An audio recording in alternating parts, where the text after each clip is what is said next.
बिस्मिल्लाहिर्रहमानिर्रहीम। अस्सलाम वालेकुम दोस्तों, आवां उस्ताद अब्दुल गफ़ार तहां ॾिसी रहा मुझो यूट्यूब चैनल। दोस्तों एक नए वीडियो से अगर तहां जी खिदमत में दोस्तों अॼु सबक 14 दर्जे 7 मां जंहिंजो उनवान आहे शहीद होश मोहम्मद शीदी।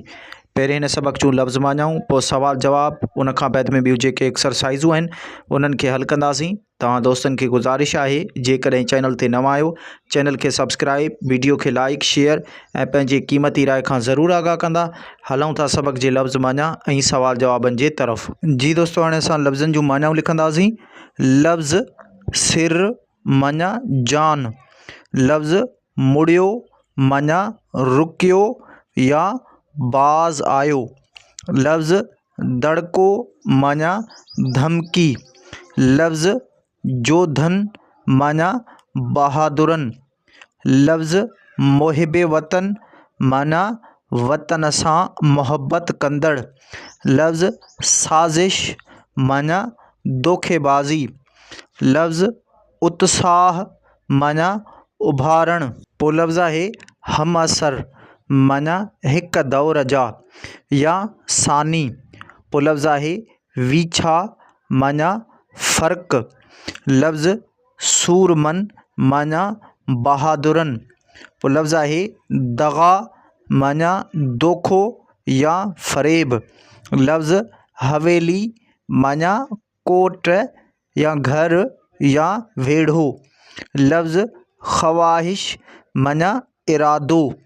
पोइ लफ़्ज़ आहे अरडो माना इरादे में पक्को। मिश्क नंबर पहिरियों हेठि ॾिनल सवालनि जा जवाब ॾियो। अलिफ़ सवाल नंबर पहिरियों, होशू शीदी कहिड़े मीर जो हमअसर हो? जवाब, होशू शीदी मीर सूबेदार ख़ान जो हमअसर हो। बे सवाल नंबर ॿियो, मीर सूबेदार ख़ान अंग्रेज़नि जो साथ छो ॾिनो?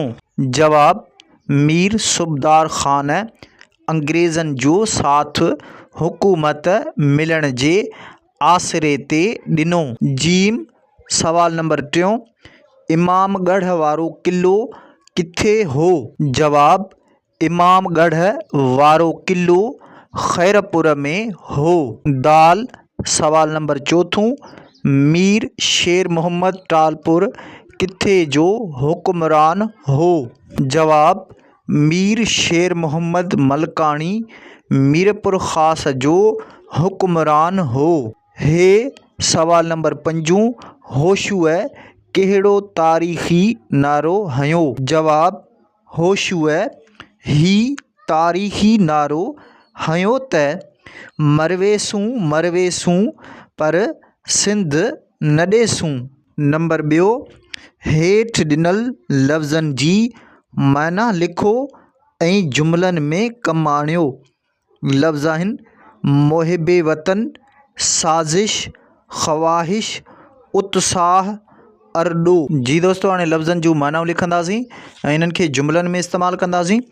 लफ़्ज़ आहे मुहिब वतन माना वतन सां मोहब्बत कंदड़। जुमिलो लिखंदासीं, होशू शीदी वॾो मुहिब वतन हो। पोइ लफ़्ज़ आहे साज़िश माना धोखेबाज़ी। जुमिलो लिखंदासीं, दुश्मन साज़िश जे ज़रिए नुक़सान पहुचायो। पोइ लफ़्ज़ आहे ख़वाहिश माना इरादो।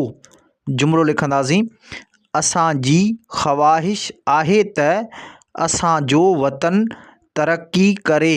पोइ लफ़्ज़ आहे उत्साह माना उभारण। जुमिलो लिखंदासीं, ग़ुलाम क़ौमनि जी क़ुर्बानी आज़ादीअ लाइ उत्साहींदी आहे। पोइ लफ़्ज़ आहे अरडो माना इरादे में पक्को। जुमिलो लिखंदासीं, होशू शीदी हिकु अरडो जर्नेल हो। नंबर टियों, हेठि ॾिनल ख़ाली जायुनि में मुनासिब लफ़्ज़ ॻोल्हे लिखो। जी दोस्तों, हाणे ख़ाल आहिनि इन्हनि खे भरींदासीं।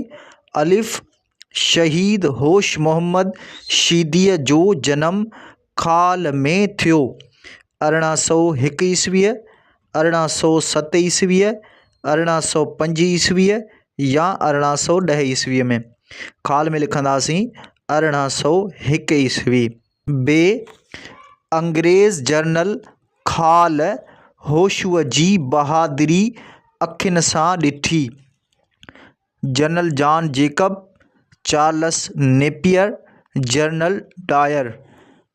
खाल में लिखंदासीं जनरल जॉन जेकब। जीम होशू शीदी खाल जी जंग में शहीद थियो। मियाणी, इमामगढ़, दुबे, खरड़ी। खाल में लिखंदासीं दुबे। दाल होश मोहम्मद शीदीअ खाल 1843 ईस्वीअ ते शहादत माणी। 17 फेबरवरी, 19 फेबरवरी, 23 मार्च, 10 मार्च। खाल में लिखंदासीं 23 मार्च। नंबर 4 हेठि ॾिनल जुमिला दुरुस्त करियो। जी दोस्तों, हाणे जुमिला आहिनि, इन्हनि खे दुरुस्त कंदासीं। पहिरियों जुमिलो, ओचितो कंहिं ॾेई छॾी खे बारूद खाने बाहि। जुमिले खे दुरुस्त करे लिखंदासीं ओचितो कंहिं बारूद खाने खे बाहि ॾेई छॾी। जुमिलो ॿियो आहे, हू आख़िरी पसाहन रहियो विढ़ंदो ताईं। जुमिले खे दुरुस्त करे लिखंदासीं हू आख़िरी पसाहन ताईं विढ़ंदो रहियो। जुमिलो टियों आहे, मूं न जहिड़ो बहादुर होशू ॾिठो आहे। जुमिले खे दुरुस्त करे लिखंदासीं मूं होशूअ जहिड़ो बहादुर न ॾिठो आहे।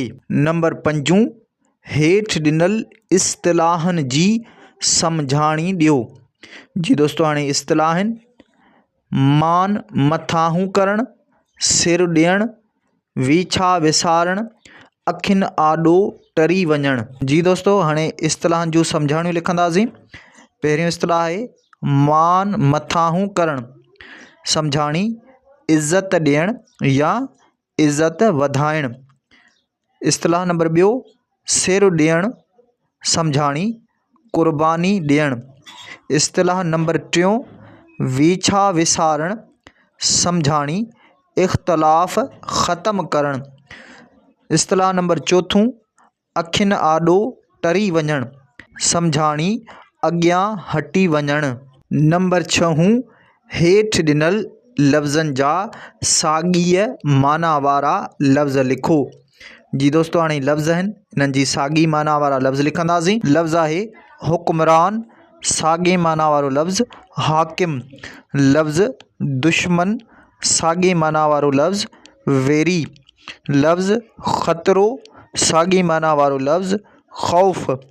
लफ़्ज़ बग़ावत, साॻी माना वारो लफ़्ज़ सरकशी। पोइ लफ़्ज़ आहे दूबदू, साॻी माना वारो लफ़्ज़ आम्हूं साम्हूं। पोइ लफ़्ज़ आहे नियापो, साॻी माना वारो लफ़्ज़ पैगाम। नंबर 7 लफ़्ज़नि जा जोड़ तीर सां मिलायो, जीअं होश मोहम्मद कमराणी। जी दोस्तों, हाणे ही लफ़्ज़नि जा जोड़ मिलाईंदासीं। जीअं पहिरियों लफ़्ज़ आहे होश मोहम्मद कमराणी। पहिरियों हल थियो पियो आहे। लफ़्ज़ पहिरियों होश मोहम्मद कमराणी, मीर शेर मोहम्मद टालपुर, दुबे जी जंगे, मीरन जो बारूद खानो, हैदराबाद जो क़िलो। नंबर 8 होशू शीदीअ जो नारो, मरवेसूं मरवेसूं पर सिंध न ॾेसूं, जो मतिलबु सम्झायो। जवाब, होशू शीदीअ जे नारे मरवेसूं मरवेसूं पर सिंध न ॾेसूं जो मतिलबु ही आहे त असां मरणु क़बूलु कंदासीं पर पंहिंजे सिंध ते कंहिंजो कब्ज़ो थियणु न ॾींदासीं। इन सिलसिले में सिंध जी हिफ़ाज़त लाइ मरणो पियो त बि उहो मरणु क़बूलु आहे।